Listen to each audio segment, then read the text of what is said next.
ప్రియమైన దేవుని సంగమా, దేవుని ప్రజలారా, ఈరోజు అనుదిన దేవుని వాక్యంలో కొన్ని వచనాలు మనం ధ్యానించుకుందాం.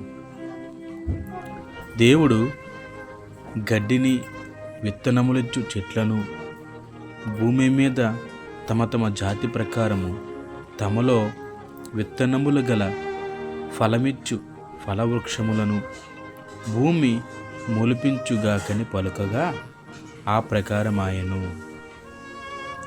భూమి గడ్డిని, తమ తమ జాతి ప్రకారము విత్తనములిచ్చు చెట్లను, తమ తమ జాతి ప్రకారము తమలో విత్తనములు గల ఫలవృక్షములను మొలిపింపగా అది మంచిదని దేవుడు చూచెను.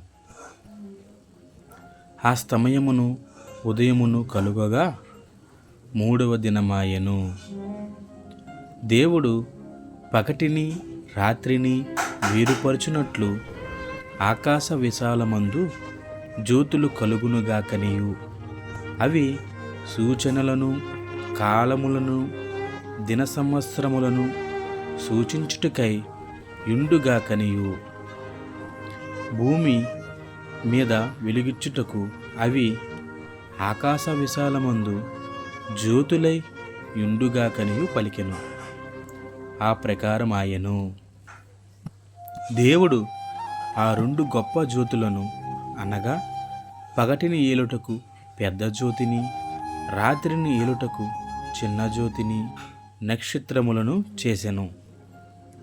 భూమి మీద వెలుగుచ్చుటకును, పగటిని రాత్రిని ఏలుటకును, వెలుగును చీకటిని వేరుపరచుటకును దేవుడు ఆకాశ విశాలమందు వాటి నుంచెను. అది మంచిదని దేవుడు చూచెను. అస్తమయమును ఉదయమును కలుగగా నాలుగవ దినమాయెను. దేవుడు జీవము కలిగి చలించు వాటిని జలములు సమృద్ధిగా పుట్టించును గాకనియు, పక్షులు భూమిపైన ఆకాశ విశాలములో ఎగురును గాకనియు పలికెను.